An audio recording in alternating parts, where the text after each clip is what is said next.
Buenos días. Entonces retomamos nuestra charla virtual del tema de la Declaración Personal Natural Renta 2017. En esta primera parte, recordemos primero qué hicimos en la primera parte. En la primera parte ya hicimos los pasos para una metodología de cómo presentar su declaración de renta. En esos pasos fue uno, la identificación de las cédulas; dos, el tema de la obligación sí o no de presentar declaración de renta; tres, el tema de la actualización del RUM a la actividad económica, etcétera; el formulario que se tenía que utilizar; el paso cuatro tenía que ver con la depuración ya en el formulario del patrimonio bruto, pasivos y patrimonio líquido. En el paso 5 empezamos con la depuración de la renta y alcanzamos a hacer la depuración de la renta, de la cédula por rentas de trabajo y de la cédula por pensión que no había.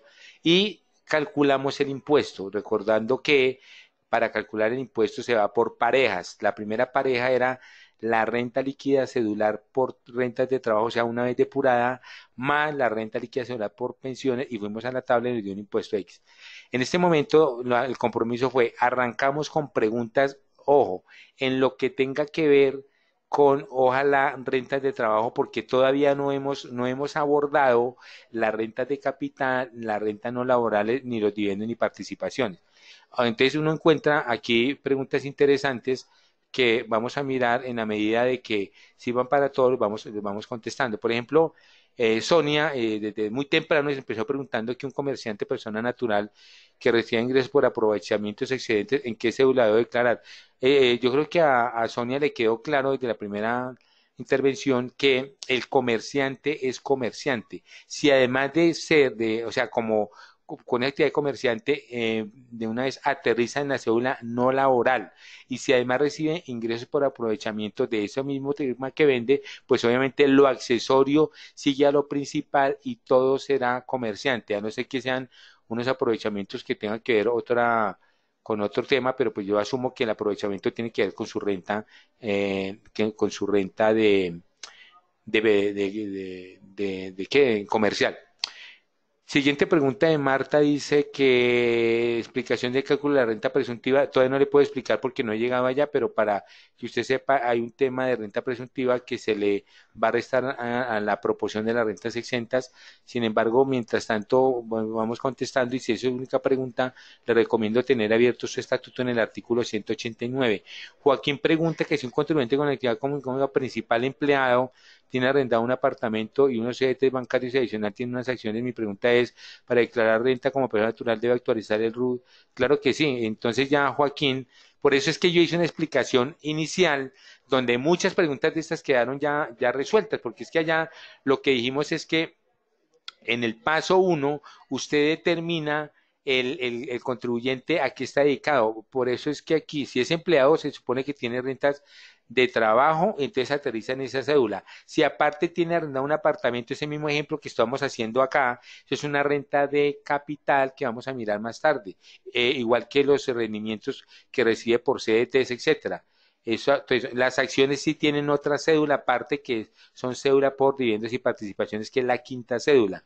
Entonces, que la pregunta que tiene que actualizar el RUC, claro, y usted ya lo aprendió, Joaquín, si estuvo pendiente de la charla. ¿Por qué lo aprendió? Porque yo ya le dejé claro que la actualización del RUT tiene que ser independiente de las cédulas. Y allá en la resolución 139 de la DIAN le deja claro efectivamente cómo es que tiene que usted actualizar su RUT de acuerdo con su actividad económica. Adriana preguntó bueno, el pantallazo, eso ya es cuestión de forma aquí, que la pantalla muestra otra cosa, que se escucha nada. Bueno, siguiente pregunta. Dice que por favor le indiquen si van a enviar esta capacitación al correo. Sí, le van a enviar esa capacitación a Clara Marina, a Clara Rojas. Eh, el señor, sí, el nombre mío es Marco Aurelio Rodríguez García, y él no estuvo atenta a Luz Dari a mi presentación entonces. Eh, bueno, esto es cuestión de forma. Dice: hola, ¿por qué se ven honorarios? Esto ya sería rentas de trabajo para este año. No, Cristina, entonces usted no estaba pendiente. Y claro que usted preguntó temprano.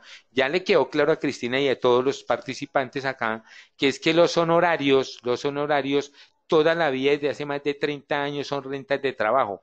Pero qué cosa diferente es que los honorarios aterricen en la cédula por rentas de trabajo o en la cédula no laboral. Y si Cristina estaba atenta igual que lo demás, ya sabe por qué. Porque todo depende si el fulano de tal que presta esos honorarios contrata dos o más personas. Si contrata dos o más personas, a pesar que sea una renta de trabajo, aterriza como renta no laboral y eso ya se explicó en la mañana. Si no, simplemente si es una renta de trabajo, creo que le quedó claro y si no, no estaban poniendo cuidado. Siguiente. Dice que no ha podido escuchar la capacitación porque la pantalla es una cuestión de forma para Ligia. El ejercicio puede descargar en alguna parte, claro, está descargado. El que se va a entregar, según aquí la directriz de Word Office, se les entregará obviamente después. Dice Dalis Rocío, dice, si uno de los socios realizó crédito bancario a nombre personal, pero el dinero fue para la compañía, el crédito lo pagó la empresa, ¿cómo es el manejo de estos saldos préstamos? No, pues es que ahí usted, Dali Rocío, lo que tiene que precisar efectivamente es que el titular es el fulano de tal y no la compañía. Persona natural presta un préstamo al banco, pero para prestárselo adicionalmente a la sociedad. Son dos cosas totalmente diferentes. Hay dos fenómenos económicos diferentes, porque el crédito lo está pagando la persona natural al banco, que es una cosa totalmente diferente, declara su activo y su pasivo con el banco en su renta, diferente al que esa plata se la preste a la sociedad, que son dos cosas diferentes. Obviamente son dos fenómenos económicos totalmente diferentes. Si la persona factura honorarios, ¿por qué régimen común puede ser laboral o no? Yuleisi Vega también está confundida, como preguntó su compañera, pero ya tuvo que haberle quedado claro, ella preguntó muy temprano. Obsérvese, no involucre el régimen común o régimen simplificado para el tema de renta, independientemente de que el señor facture porque sea régimen común o que pues, pida cuenta de cobro porque sea simplificado, independientemente de eso, para aterrizar en la cédula laboral, en la cédula por rentas de trabajo, en la cédula no laboral, eso no importa, eso no interesa. Lo que le interesa al legislador es saber si así expida, así esté en el régimen común o simplificado, lo que interesa es si el fulano de tal durante el año 2017 contrató sí o no dos o más personas. Si contrató dos o más personas para hacer su trabajo, así expida cuenta de cobro, el señor aterriza en una renta no laboral, mientras que si no contrató sino a una o no contrató a nadie, así expida factura, es una renta, es una cédula por rentas de trabajo que he explicado y en las láminas que explicamos esta mañana se vio claro. Por eso es que usted, la sugerencia, usted pregunta muchas cosas que cuando yo ya expliqué, pues seguramente ya era claro que tenía que haber entendido. Javier Madrigal pregunta, ¿me podrían enviar al final a compañía? Sí, eso se van a enviar al final, según dicen aquí las directivas de Word Office. Marcia Andrea pregunta, si es una viuda y recibe la pensión del esposo o en la renta de pensiones, claro que sí, porque efectivamente lo que está recibiendo es una pensión por sustitución. Ella no es un ingreso laboral porque ya no está trabajando, ella recibe como sustitución, entonces sí se le daría el tratamiento, ella recibe una pensión, así como si fuera un hijo que si recibe el tema, recibe a título de pensión. Va prima el elemento principal inicial. La asignación, dice Andrés Castillo, la asignación de retiro que reciben los militares y policías al cumplir su tiempo de servicio, le incluye la renta por pensiones, sí, siempre y cuando la resolución que expide las fuerzas militares diga que corresponde a eso, que eso sea como una adición o como una parte o como una sustitución pensional, sí, si no es un ingreso laboral normal. Pregunta Elizabeth que si un extranjero residente y recibe pensión en el exterior, la pensión se trata como los colombianos. Entonces ahí sí, lo que usted está preguntando lo dijo taxativamente el decreto reglamentario 2250 cuando se refirió a la depuración de las pensiones, le dijo taxativamente que el fulano de tal, si tiene pensiones en el exterior, se incluye, ojo lo que voy a decirle, se incluye es como una renta de trabajo, o sea, una renta de pensión, pero no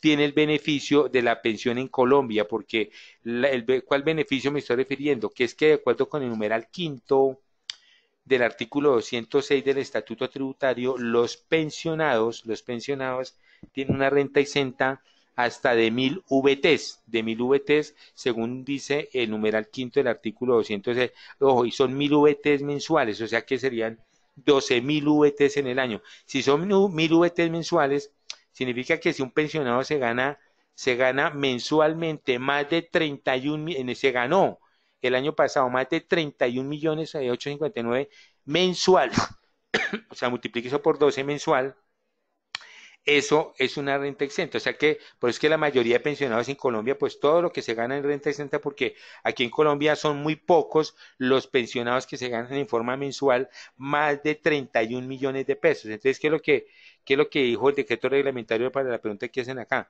Dice, la renta exenta correspondiente al tema este de pensión no le es aplicable de alguna manera la legislación colombiana en el sentido de que la persona si percibió ese ingreso en el exterior, pues fue en el exterior, pero aquí el sistema pensional colombiano no se benefició de nada. Entonces, él lo declara normal, pero no tiene ningún beneficio, repito, de las 1000 VTs. Eh, dice Gracie, allá se fue Gracie, ya se fue también acá Diana.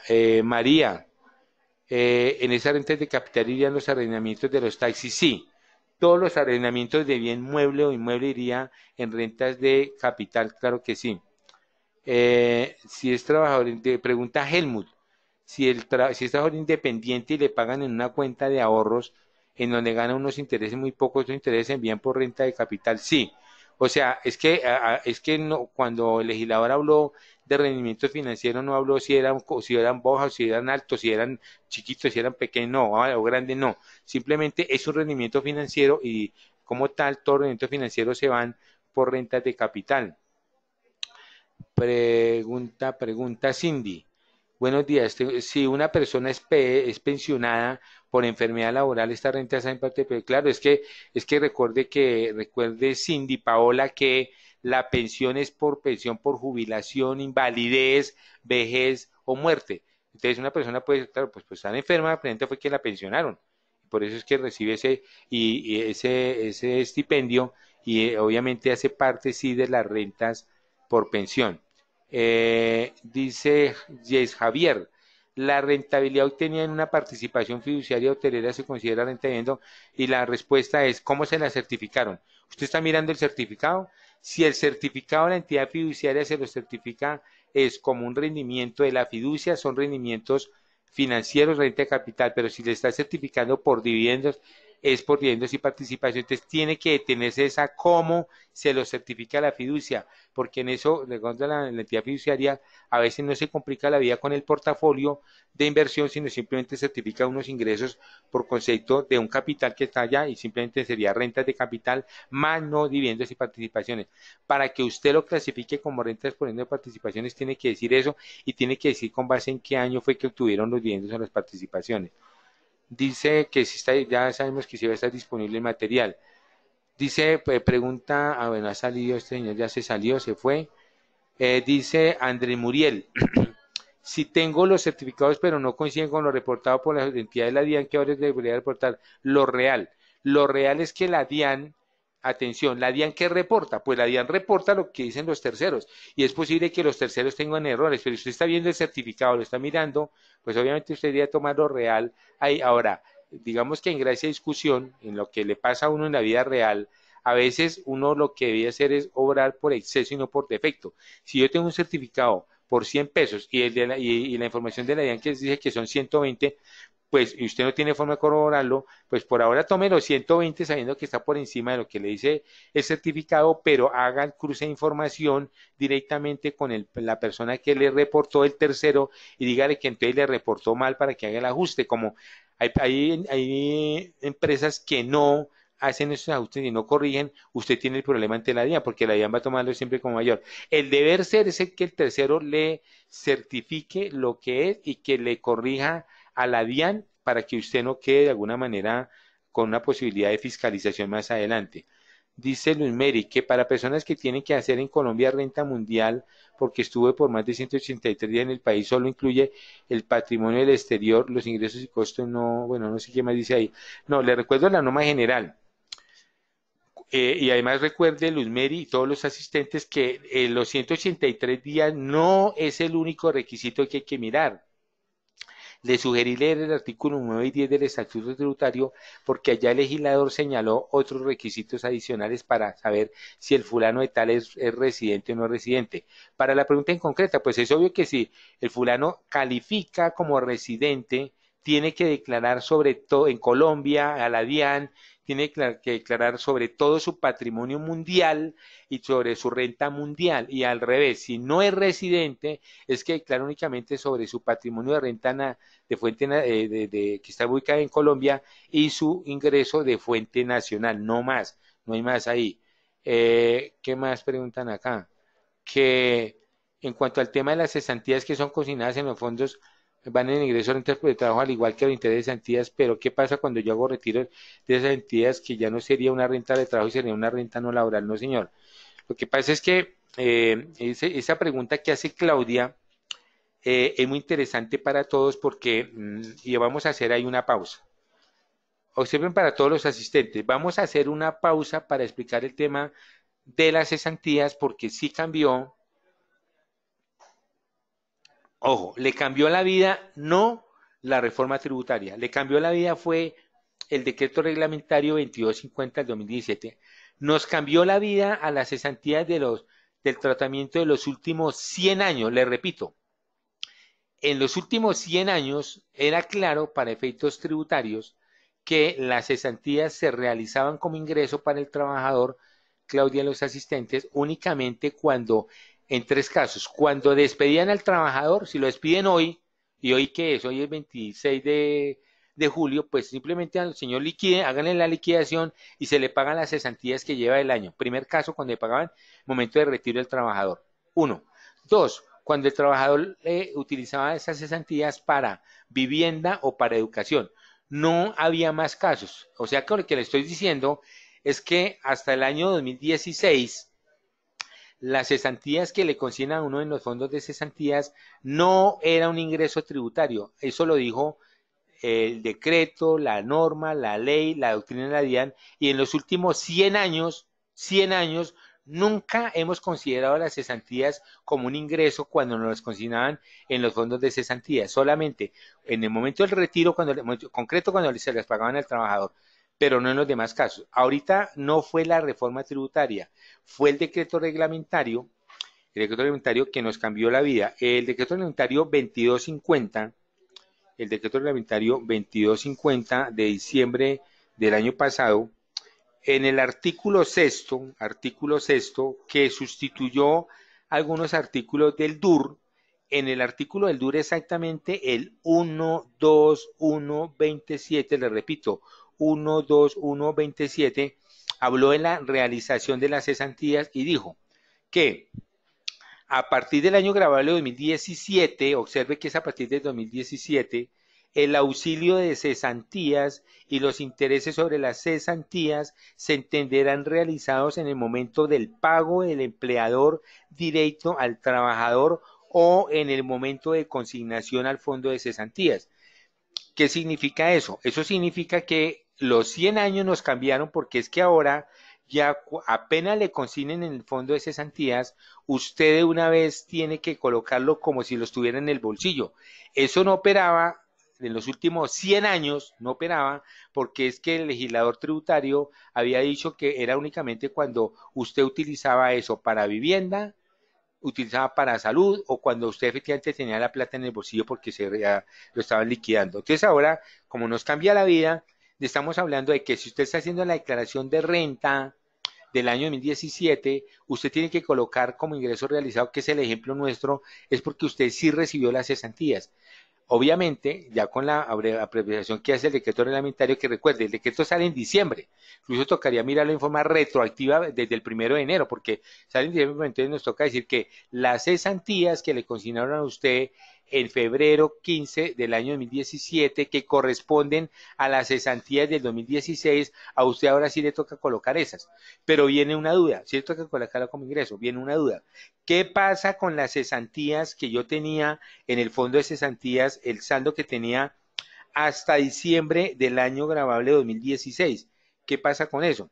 Entonces ya también el decreto reglamentario, en el parágrafo tercero, le dice que los montos acumulados del auxilio de cesantías a 31 de diciembre del 2016 en los fondos de cesantías o en las cuentas del patrono para aquellos trabajadores, bueno, hay un nombre del Código Sustantivo del Trabajo, al momento del retiro del fondo de las cesantías o pago por parte del empleador, mantendrán el tratamiento previsto en el numeral cuarto del artículo 206 del Estatuto Tributario, o sea que seguirá siendo una parte exenta, pero ojo lo importante, sin que sea aplicable lo dispuesto en el inciso segundo del artículo 336, o sea que a esas cesantías que vienen a diciembre del año 2016, el legislador le da el tratamiento de cómo venían. ¿Cómo venían? Venían sin la limitación del 40%.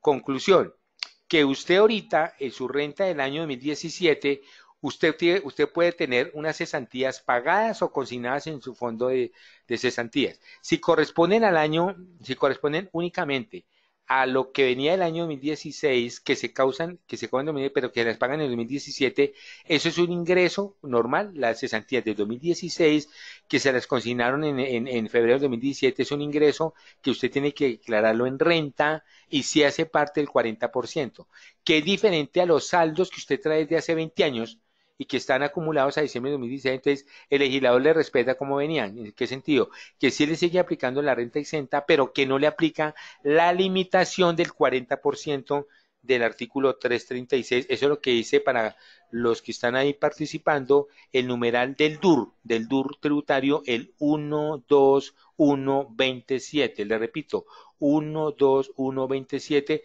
se llama realización de las cesantías y con eso le queda resuelta el tema de Claudia Lesmes en cuanto a las cesantías y siempre será obviamente un ingreso laboral.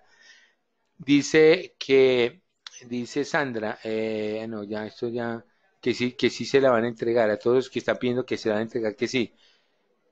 ¿Cómo se categorizan las pensiones anticipadas? Las pensiones anticipadas es una renta de trabajo normal, Miguel, le estoy diciendo porque la única forma para que usted la lleve como pensión es porque reunió los requisitos de la ley 100. Cualquier otro concepto que no reúna los requisitos de la ley 100, como son tiempo de servicio más el tema de la edad, simplemente es anticipado y se lleva dentro de la cédula 1.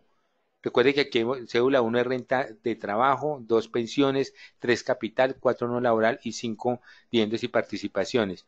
Sigue, de Nelson. Dice, la pensión que recibe una persona que trabaja en el Ministerio de Defensa por haber cumplido el tiempo de servicio, menor la edad, no haría parte de la cédula de pensión. No, ya le quedó claro por qué no.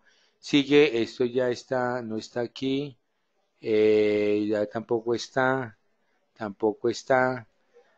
sí, a ver, tampoco está aquí. Otra vez Nelson pregunta que si el contribuyente tiene 60 millones de ingresos, pero su patrimonio es negativo, tiene que declarar. Yo creo que a Nelson ya le quedó claro eso y a toda la gente que está participando. Le repito lo que le mencioné allá. Usted con quien cumple un requisito ya está por dentro, no, el legislador le pone a mirarle los demás. Si el contribuyente tiene 60 millones, así esté en la bancarrota y así no cumple lo demás, tiene que declarar sí. Le repito, lea ese artículo 592 al 594 raya 1 más el decreto reglamentario, etcétera. Seguimos con Claudia, otra vez Claudia. La legislación anterior decía que los ingresos tengan cierto tipo de patrimonio, supere cierto tope. En la legislación actual dice ingresos, cierto tope. La pregunta es que debe cumplir con los topes. Pues claro, o sea, Claudia está enredada y Claudia ya, eso ya se dijo. Recuerde, vaya y mire la norma. Él está hablando que siguen, o sea, la legislación siempre ha hablado de un tope de ingresos, de patrimonio, siempre ha hablado de un tope de consignaciones, etcétera. Pero lo que les repetía ya, se lo repito ahora. Lo importante es que si infringe un solo requisito, ya está obligado. ¿Por qué? Porque es que la norma está redactada en forma negativa. ¿Qué significa negativa? Que para no declarar tiene que haber cumplido con todos los requisitos. ¿Estamos? Eh, Aquí pregunta Helmut que esto haría que toda persona que tenga como mínimo una cuenta de ahorros se convierta en necesita capital. Sí, respecto a esos rendimientos financieros, sí, claro. Obviamente cualquier persona, cualquier fulano de tal, cualquier desprevenido que tenga una cuenta, el hecho de que tenga rendimiento financiero, pues el legislador la clasificó allá y no hay otra forma de clasificarlo. ¿Qué más? Dice Lucy Viviana. Tengo licencias y hice suscripciones, no puedo ingresar. Ah, bueno, sí, eso es tema de forma ahí. ¿Qué más? A ver, eso son cosas que yo no, eso son de forma, no entiendo el tema acá. Dice, cuando una persona hereda la pensión se toma como renta, sí, ya lo dijimos que sí, porque el concepto es igual, es por pensión. Sigue, si los honorarios fuesen parte de la renta laboral, ¿qué código de actividad debo colocar esto? No, no, esta, a ver, Ana Victoria y para todos. Creo que siguen confundidos. Una cosa es que cuando usted en el paso uno, por eso es que yo allá fui muy estricto cuando explicamos los pasos, y dije, el paso uno es que usted determina las cédulas, y en el paso 3 le dije, vaya y determine los códigos de la actividad económica. Entonces, por ejemplo, para esta duda, si Marco Aurelio tiene un contrato laboral, una relación laboral, pues obviamente eso que le pagan a empresa por un contrato laboral está en la actividad 0090. Pero si aparte Marco Aurelio tiene un contrato por honorarios y le pagan otros 100 millones de pesos por honorarios, pues es obvio que los honorarios, a pesar de que está en la cédula laboral sumando, cuando yo voy al RUD y a la actividad económica, según reza la resolución 139, pues tengo que colocarle a los honorarios la actividad 6910 o la que sea por concepto de, o la que tenemos aquí en nuestro taller, la que tenemos aquí en nuestro taller, que es la 60 y qué, aquí está en el, ¿a dónde es que nos va? Aquí, por la que él declaró que fue la 6920, que son honorarios. O sea que una cosa es que usted clasifique el ingreso como dentro de una cédula, que es diferente a la actividad económica. Entonces creo que eso es obviamente claro. Yo en los honorarios depende de su actividad y le invito a revisar la resolución 139 del año 2012. Sigue esta pregunta. Dice que un pensionado con actividad económica sería, sí, dice que si le suman la 0010, estamos de acuerdo. Ojo con la aclaración que hace Luz Díaz. Sí, cuando dentro de la resolución 139 en el código 0010 aterrizan los ingresos por salarios y también aterrizan las pensiones. Eso es un código abajo que es diferente a verla clasificado arriba como una cédula. A ver, aquí no hay nadie, aquí tampoco hay nadie. A ver, dice Fritza. Una persona que tuvo que pensionarse anticipadamente en cuál cédula, ya dijimos cuál cédula, porque eso es un ingreso, eso es una renta laboral. Se pensionó anticipadamente, pero no tenía trabajo singularmente, no. Es que Fritza, a ver, ojo. La vida del fulano de tal sí nos interesa qué hizo durante todo el año, pero es que cuando usted califica según el paso uno es qué ingreso le dieron qué concepto. Entonces usted dice acá en la pregunta que una persona tuvo que pensionarse anticipadamente, o sea que ya el fondo privado le está entregando una pensión, pero que después consiguió trabajo, pues o sea, tiene dos cédulas, una seguramente por pensiones y la otra por el concepto que está recibiendo, no sé si es laboral, aún así aquí sé que es laboral, pues eso tendría las dos rentas, la renta por rentas de trabajo y la renta por pensiones. Andrés Muriel preguntó que tenía el caso de un extranjero que le consignaba parte de su sueldo ganado en el exterior con una cuenta bancaria en Colombia que no cumple con los días para ser residente. La cuenta la utiliza para gastos de su vida colombiana y ta, ta, ta, ta. Entonces, la misma respuesta.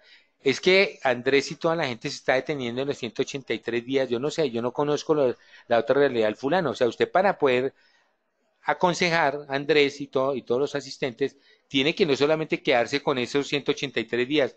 Le sugerí desde el primer momento, vaya y mire el artículo 9 y 10, que hay otros requisitos, que están los activos positivos en Colombia respecto a los del exterior con el 50% más. Están los ingresos de Colombia versus los del exterior. Ahora, ya lo otro simplemente es un tema de forma, que la cuenta lo utilizó para B, no nos interesa para qué lo utilizó. Nos interesa para clasificar en qué es el ingreso, cómo lo obtuvo, que se lo gastó en galletas o no se lo gastó en galletas, o le dio a la hija o no le dio, eso no le interesa al Estado. Al Estado le interesa es que para clasificarlo en la cédula se ganó tanto, eso de qué fue, y punto. Y la otra calidad si es residente o no. Recuerde que cuando es no residente, el fulano de tal, pues simplemente se hace una depuración de acuerdo con su renta y paga el 35%. Nunca le hay a aplicar esas tablas, porque esas tablas son para los nacionales. Pedro Ricardo Sarmiento dice que disculpe el atrevimiento, pero me parece un excelente, también una herramienta muy buena para nuestra profesión, como, bueno, no sé, pues si, no sé qué quiere felicitar ahí, que sí van a compartir el taller a Sofía, que bueno, este día fue Juan Guillermo, también lo van a compartir, sí. Catalina, ¿qué pregunta? ¿Nos puede, sí le van a regalar el material? Vamos a completar la media hora porque ya podemos, pero voy a repetir con la persona extranjera cuando residente llegar todo. Le repito, yo creo que ya le repitió varias veces a Marilyn. Le repito, cuando una persona, pero es que la pregunta está mal. Mire, volvemos al mismo tema. Ahorita no me interesa si la persona es extranjera o es nacional. Sáquese en eso de la cabeza. No me interesa si la persona es nacional o extranjera. Me interesa su calidad de residente o no. Y le coloqué el ejemplo de Maradona y del pibe, Valderrama.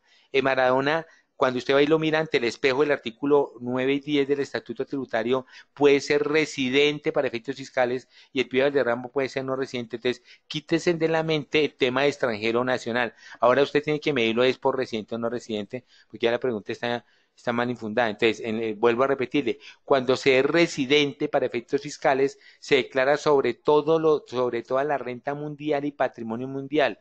Y cuando no se es residente, únicamente se declara sobre la renta y patrimonio de fuente nacional no más.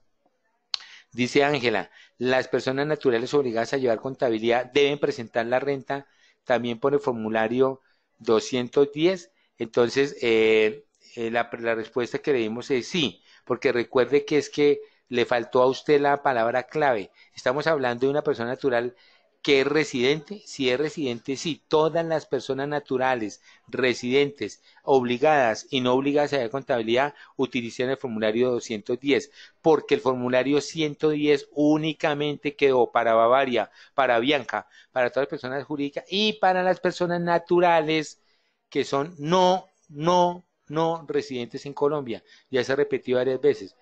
A ver, una persona natural residente, vuelve a confundirse aquí Sandra con el régimen común o simplificado. Pregunta, ¿una persona natural régimen común obligada a llevar contabilidad qué formulario debe evidenciar? Recuerde que no me interesa si es régimen común o simplificado, no me interesa.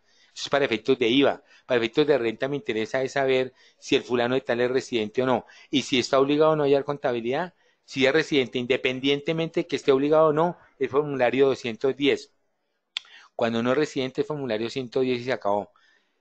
María Elena, ¿qué pregunta? Las personas que reciben sueldos en el exterior, pero son residentes fiscales, ¿se toma como ingreso por renta laboral? Claro que sí. Usted lo toma como renta laboral, ese ingreso, pero no le acontecen los beneficios respecto a ese ingreso que tiene el colombiano. Usted no puede aplicarle la renta decente del 25% ni nada de eso. Usted lo trata como un ingreso del exterior, a pesar de que aterrice en esa cédula. Dice, dice aquí quién. Eh, la residencia para Vivian. Residencia es con S, no con C. La residencia, ¿quién la certifica? No, primero que todo, la residencia la tiene que hacer es usted, porque es que usted tiene que preguntarle al contribuyente qué hace, dónde se la pasó, viajó, trabajó aquí, trabajó allá. Pero lo que dice la norma al revés es que usted, si usted le va a decir, si la DIAN lo llama a fiscalizarlo, y usted llega y le dice a la DIAN que es que usted es no residente, entonces le va a decir, sí señor, hágame un favor, entonces me trae la certificación de qué país usted es residente. Entonces eso no es tan deportivo que yo diga, no, es que hoy estoy declarando solamente sobre la nacional porque es que yo soy no residente. Entonces le dicen, ah, bueno, tráigame la certificación del país donde usted sí es residente. Entonces usted es residente en Estados Unidos, en Panamá, en México. Eso lo dice la norma, que si no se trae esa certificación, la DIAN lo asimila que usted sí es residente para efectos colombianos. Entonces es al revés. Dice Carolina Puente, buen día. Pero el formulario 10 es para todas las personas naturales obligadas, ya, no, ya le quedó claro que sí, que el formulario 10 es para todas las personas naturales, resalto con mayúscula, residentes, lleven o no contabilidad, punto. Pregunta Bellani. Si la persona natural residente está obligada a llevar contabilidad, ¿en qué formulario lo debo presentar? Ya lo tiene claro otra vez. Astrid, sí le van a entregar la copia al taller, sí. Jesús Toncel, que pregunta, un no residente que recibe pensión en Colombia, además tiene un apartamento vendido en familiar, debe declarar renta porque al ingreso no le practicaron retención y además de calcular renta. Pregunta, entonces, mire, a Jesús y a todos los presentes es, usted cuando está haciendo una declaración de renta, ¿tiene los certificados? ¿Lo está mirando? Si usted está mirando los certificados, entonces usted me está preguntando, ¿tiene un certificado de que recibe una pensión en Colombia? Sí, eso ya lo tiene claro, entonces aterrizan la cédula por pensiones. Y dice que si tiene una parte, pero usted dice que es un no residente, entonces, si usted ya sabe que es un no residente, igual este fulano declara sobre las rentas y patrimonio de fuente nacional, entonces, sobre esa pensión sí declara en Colombia.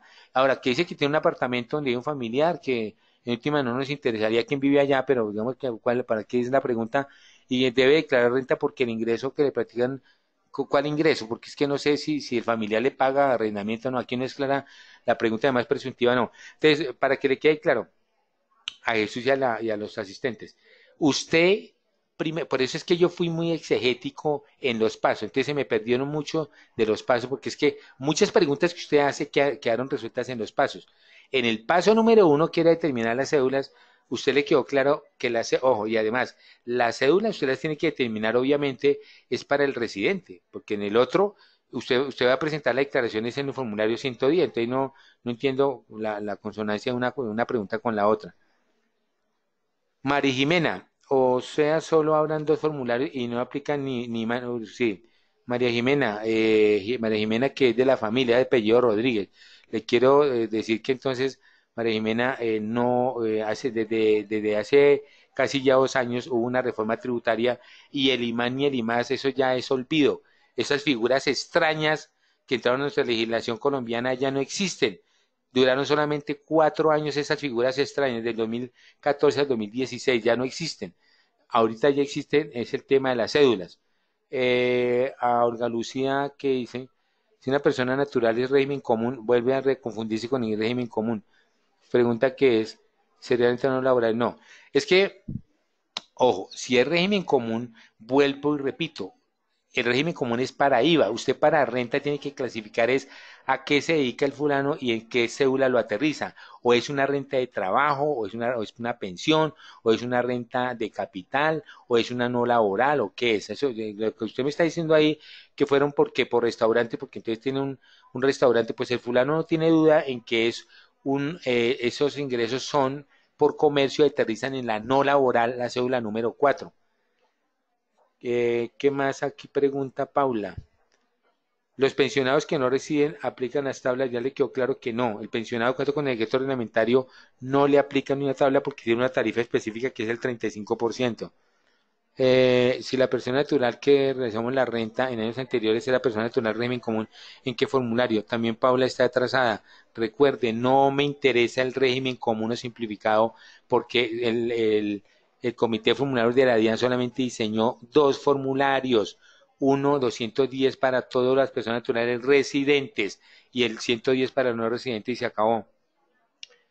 Si le comparten las láminas. Yo no tiene sonido, bueno, no sé. Aquí la residencia, ya usted ya está repetido. ¿Esto qué es? Esto se va, se va. A ver, una persona natural obligada a contabilidad y presentar exógena puede presentar el equivalente 210. ¿En qué caso está obligado a usar el 110? En ninguno si es residente. Ojo, están enredados, siguen enredados. Recuérdelo, no hay que seguirlo repitiendo. Recuérdelo, el 210 es para residentes con mayúscula, el 110 para no residentes. Lucy Quiroga también está atrasada, el formulario 230 y 210 ya no existen. Oigan, existe el 110 y el 210. Eh, ¿Cómo se reportan los ingresos? Pregunta Sandra, los ingresos recibidos por intereses en préstamos a empresas o a personas. Pues esos son ingresos por rendimiento financiero y se acabó. Lo que usted se pregunta son rendimientos financieros de un capital y eso es una renta de capital y listo. Eso quiere decir que si un extranjero no tiene residencia fiscal en Colombia, pero ¿qué? Que si un extranjero no tiene residencia fiscal en Colombia, pero tiene un patrimonio de 2.000 millones de pesos que generan ingresos, declara en Colombia sobre esos 20 millones de pesos. Sí, señor. ese patrimonio de una renta, sí, lo tiene claro, declara solamente sobre lo que es en Colombia. ¿Qué más dice aquí? Ya se fueron. A ver acá. Esto también. ¿Qué pregunta Wilson? Un asalariado que tiene un negocio de venta en repuestos y sus ingresos son superiores a por las actividades de presentarle. No, siguen enredados con el formulario. Wilson, a ver si ya le quedó claro. El formulario 110 solamente lo presentan los no residentes y punto. Ya se le enviar las memorias. Una persona natural es obligada a llevar contabilidad como rentista de capital por alquiler de locales comerciales. Primero que todo, Angie, eso no es cierto lo que usted está diciendo, ¿no? Angie está diciendo, está partiendo de una afirmación que es falsa. Ella dice que una persona que está obligada a llevar contabilidad que porque es rentista, que porque alquila locales, eso no es cierto. Las personas que arriendan bienes inmuebles o inmuebles no aparecen dentro de las actividades que establece el Código de Comercio como comerciales. Ella no está obligada a contabilidad. Una cosa diferente es que se obligue, pero ya está preguntando lo mismo que han preguntado todos que el formulario. Creo que a esta altura de la conferencia, cierto, las 11 pasaditas, a todo el mundo le quedó claro cuándo se utiliza el 110 y el 210. ¿Qué más? Lina, por favor, sí. No, Jason. Los avalúos o costos de los activos se pueden colocar a valor de catastro o deben apuntar el valor de la casa o vehículo. Entonces ahí sí hay una aclaración interesante. Ojo, recuerde lo que le dije esta mañana. El artículo 277 del Estatuto Tributario lo obliga a la persona natural no obligada a llevar contabilidad, ahí sí, a que declare los bienes inmuebles por el mayor valor entre A, el costo, que eso está en la escritura, B, el avalúo catastral o autoavalúo o el costo fiscal declarado en el anterior. Entonces, eso sí no es optativo, que usted puede colocar por un valor u otro, no. Y los vehículos, para recordarle a Jason y a toda la gente, los vehículos se declaran por el costo, o sea, el valor de la factura. Nunca, ojo Jason y todos, nunca los vehículos se han declarado por avalúo de vehículos. Eso es un error y que cometen todos los contadores cuando uno estaba en la DIAN visitando a las personas naturales. Los contadores se inventaban porque no leen que es que los vehículos se declaran, es que por el avalúo en vehículos. Eso, si el vehículo, si usted lo haya comprado hace 10 años, lo tiene que seguir declarando según el costo. Nunca, no hay ninguna norma que le diga que los vehículos de uso personal usted los declara por el avalúo de vehículos. No existe la norma, nunca ha existido. ¿Qué sigue acá? Carmen. Para los activos se debe declarar por el valor predial, como ya lo tiene claro. Artículo 77. Explicar el valor nominal, ¿cuál valor nominal será que se refiere? De pronto, si Angie se refiere al valor nominal de las acciones o los aportes, el valor por el cual aparecen en el título es la acción o el título es el certificado que da la sociedad cuando estamos hablando de personas, de sociedades de personas. Dice Marin, los convenios bilaterales en que benefician a los extranjeros. Pues obviamente porque el convenio bilateral puede, por ejemplo, con España, nosotros tenemos suscrito convenio de doble tributación con España, entonces el convenio que se firmó con España dice que el ingreso paga en el país fuente, o sea que si tenemos ingresos en Colombia y en España, y me toca presentar una sola declaración o presentar declaración en Colombia y en España, si el ingreso fue de Colombia, no puedo pagar ese mismo en España y al revés, si ya tributé sobre ese ingreso en España, entonces no pago impuesto en Colombia, es lo que dice allá el tema en cuestión. A ver, yo creo que ya vamos a empezar, a ver, se fue la imagen, aquí está, esta dice, bueno, aquí hay inconvenientes, tampoco hay, bueno, Miguel Ángel. Entendiendo que según el Código de Comercio, todo comerciante tiene que dar contabilidad. Si es una persona natural y da contabilidad, ¿cómo hace su declaración? Miguel Ángel, yo creo que ya a esta hora, usted preguntó casi a las 9, a esta hora le tiene que quedar claro que los comerciantes, sean contabilidad, o los que no llevan contabilidad, su formulario es en el 210 porque lo que prima es la calidad de residente. En eso les pido un favor para su vida profesional, ¿no? Tengan los dos formularios, miren bien la parte de arriba y de pronto si les queda tiempo, bótenle corriente un momentico a las instrucciones, al instructivo, porque esos formularios el comité los amarra a una resolución. el director de la DIAN firma una resolución donde si usted tiene alguna duda frente al uso del formulario, le tengo que dar queda claro con todo lo que hemos estado mencionando hoy. Dice que la casa por, bueno, ya la casa por 200 desaparece, eso significa venta, esto no debería estar en los ingresos, que significa que se vendió por el mismo valor. Ah, no, Claudia, Claudia Milena González, ya la pregunta suya tiene que ver con su taller, yo creo que las otras preguntas es de mucho residente, entonces ya me paso al taller, porque nos falta hacer las siguientes depuraciones. Listo, entonces suspendemos preguntas, vámonos con el taller con las siguientes cédulas. Entonces esto lo quitamos acá y nos vamos acá. Entonces en el taller, ¿qué tenemos? Y vamos y vamos a empezar la tercera cédula, que es la renta líquida cedular por rentas de capital. Entonces, ¿qué tenemos? De acuerdo con el enunciado, dijimos que el fulano de tal, de nuestro ejercicio, que es el señor Miguel, tuvo unos ingresos por intereses financieros de CDT, de bancos, y tuvo unos arrendamientos de bien inmueble. Recuerde que los arrendamientos, así sean de bien mueble o inmueble, van allí como una renta de capital. Diferente a que usted cuando hizo la actualización del RUT lo llevó allá a una actividad económica diferente. Eso es para efectos del RUT. Recuerde que el RUT tiene 9 páginas, pero que usted en el RUT puede colocar 4 actividades económicas a las que se dedique. Entonces, aquí, en resumen, los ingresos por rentas de capital nos dio 122 millones de pesos que, de acuerdo con la depuración, entonces vámonos a la depuración. ¿Qué nos dice la depuración aquí en la lámina? Miremos entonces la laminita, volvemos aquí a nuestra receta. Esta laminita sí se les va a suministrar. Recuerde que todo esto sí se les va a suministrar la Word Office, pero obviamente después. Entonces acá, aquí vamos a mirar el tema de qué nos dice la norma. Entonces aquí tenemos en las cédulas, en la página 24 de las láminas, dice que el legislador, ¿qué dijo el legislador? Dijo que las rentas de capital son las siguientes: intereses, rendimientos financieros, arrendamientos, regalías, explotación de propiedad intelectual. Lo dijo en el artículo primero, y en el estatuto tributario está en el artículo 300, está en el estatuto tributario en el artículo 338. Ahí está, miren. Ahí está, eso es lo que dice la norma. Entonces, ¿qué dijimos esta mañana? Que el legislador del año 2016, la reforma, definió la renta, y después de que la define, nos da la receta. Aquí la definió y dijo que era eso. Cuando vamos a la receta, entonces tenemos que, aquí a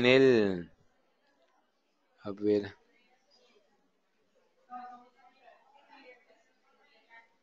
en la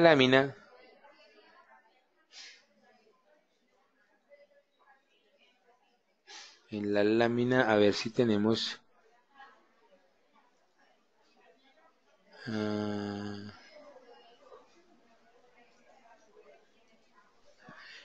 vamos a observar lo que dice, hemos tenido un orden en esto. Vamos a mirar lo que dice la lámina siguiente, es que esto lo dijo la ley. Ah, esto lo dijo la ley. Ahora vamos a mirar qué nos dijo el decreto reglamentario. Entonces, el decreto reglamentario nos habla de la receta. La receta inicial fue que cojo la renta de capital, esa es la receta, resto los ingresos no constitutivos de renta, resto los costos y gastos. Mire ya la primera diferencia con la cédula por rentas de trabajo. Esto no existía ya en esa cédula, eso nos da un subtotal. Lo demás sí existe, las deducciones, rentas exentas, con lo cual nos da la renta líquida cedular. Entonces empecemos por partecitas. El legislador, o sea, la ley nos definió que son rentas de capital, y nos dijo que eran estas. Después nos da la receta, nos dice, mire, la receta para usted llegar a la renta líquida cedular por rentas de capital es así: tome el total de los ingresos por rentas de capital, reste los no constitutivos de renta. Hasta ahí vamos igual que la depuración de la primera cédula, rentas de trabajo, pero aquí hay un cambio significativo, porque el legislador dice que reste los costos y los gastos imputables a esa. Eso no lo tenía ni la cédula de trabajo por rentas de trabajo, ni la cédula por pensiones. Esto es nuevo.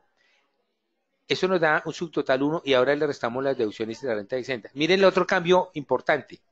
El legislador ahora se dijo que la sumatoria de las deducciones más las rentas exentas no pueden superar el 10% del subtotal 1 y en todo caso no pueden exceder de 1000 VTs, o sea, 31.850.000. Entonces, si usted compara lo que hicimos esta mañana, en la primera parte, de cuando vimos la depuración de las rentas de trabajo y la compara con esta, entonces observará dos diferencias bien grandes. Primero, que las rentas de trabajo no tenían este renglón de costos y gastos. O sea que esto, entre comillas, sí ayuda a una persona que tenga este tipo de rentas porque puede llevar costos y gastos que tengan relación de causalidad. Y la otra gran duda es el tema del 10%, o más bien la otra gran adición que trajo el legislador es que no puede ser del 10% ese subtotal 1 o en todo caso de 1000 VTs. Ojo, lo que voy a decir. Aparte de lo que trajo la ley, viene lo que trajo el decreto reglamentario. Entonces, en las laminitas que tienen colores, ahí viene la depuración tal cual quedó con el decreto reglamentario. O sea que el decreto reglamentario nos dio la receta que va incluido en cada concepto. Entonces, cogemos el total de los ingresos brutos de la renta de capital, restamos los ingresos no constitutivos de renta que son exactamente iguales, los aportes obligatorios a fondos de pensión, salud, etcétera. Y aquí adiciónele a esta, en el caso de los rendimientos financieros, adiciónele esto, el componente inflacionario de los rendimientos financieros. ¿Qué significa eso? Que los bancos certifican que el 68,21 es un ingreso no constitutivo de renta.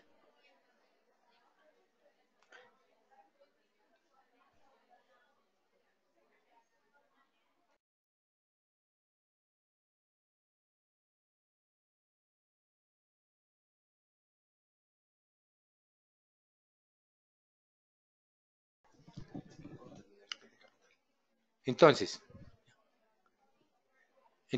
en la renta de capital, después de restar los ingresos no constitutivos, tenemos que restar costos y gastos procedentes. Esto, repito, va a ayudar mucho, tanto en esta renta, si usted entiende esta renta, es exactamente igual a la depuración que en la renta no laborales, porque el decreto reglamentario y la ley dijo que usted puede llevar como costos y gastos procedentes, que ese derecho no lo tienen las rentas de trabajo, los que tienen relación de causalidad según el artículo 107. El artículo 107, cuando habla de, de deducciones, habla ya y costos, dice que tiene relación de causalidad, necesidad, proporcionalidad, imputabilidad, etcétera. O sea que ahí hay una referencia causa-efecto con el ingreso. Usted puede, el rentista de capital puede llevar eso como en ese rubro y eso, ¿por qué le digo que sirve harto? Porque todos estos conceptos los resta antes del subtotal 1. De tal manera que cuando usted llega a deducciones, fíjese que aquí no confunda deducciones con costos y gastos. Por capricho, el legislador aquí arriba se refirió a costos y gastos. Aquí abajo volvemos a hablar de deducciones y de rentas exentas. ¿Qué deducciones puede llevar la renta de capital? Puede llevar tres, mírelo. Intereses por préstamos para vivienda, el GMF y algo nuevo, los aportes de cesantías. O sea que el decreto reglamentario, con base en la ley, se inventó que un rentista de capital, una persona, por ejemplo, que reciba rendimientos financieros o que reciba arrendamientos de bienes muebles e inmuebles, puede llevar como puede ahorrar en el Fondo Nacional del Ahorro, por ejemplo, a título de cesantías, y ese aporte se lo aceitan como deducción en su depuración. Si usted compara las deducciones que tiene el rentista de capital con las deducciones que tiene, que veíamos por allá arriba, las rentas de trabajo, miren acá, me devuelvo aquí en forma rápida, miren las deducciones. El de rentas de trabajo tenía 4, pero no tenía aquí arriba ese renglón de costos y gastos. Entonces, lo que estoy significándole a usted es que sí le ayuda a los que tengan rentas de capital y renta no laborales, que en esta parte de arriba, que no tienen rentas de trabajo, puede llevar costos y gastos, pero recuerde que en las deducciones el de rentas de trabajo tiene 4 deducciones, mientras que el de las rentas de capital solamente tiene 3. Mírenlas acá. Entonces, este tiene la ventaja de tener costos y gastos procedentes, mírenlos acá, pero solamente tiene tres deducciones. Interés para vivienda, GMF también, se repiten estas dos, se repiten con respecto a la cédula número uno, pero le adicionan otro que es aportes de cesantía. ¿Cuáles no le acepta la ley a la rentista capital? No le acepta ni dependientes ni medicina prepagada, punto. Y en las rentas exentas solamente le tienen en cuenta las del grupo uno, o sea que un rentista de capital sí puede hacer aporte voluntario de pronto en cuentas AFC, porque pensiones, si se quisiera, puede hacerlo, y también con el límite del 30% y las 3.800 VTs. ¿Qué le quiero decir? Para abreviar, que estas recetas que aparecen para las rentas de capital son exactamente las mismas para las rentas no laborales. Ojo, entonces para salir de las dos depuraciones de una vez pasemos a la no laboral. Entonces, estas son rentas de capital y las otras son no laborales. En el taller decíamos que básicamente aquí está el taller, vamos al taller, aquí, rentas por cédula por rentas de capital. El fulano tuvo, Miguel Ángel tuvo unas rentas de capital que estuvieron dados por esos rendimientos financieros y el arrendamiento que nos dio 122.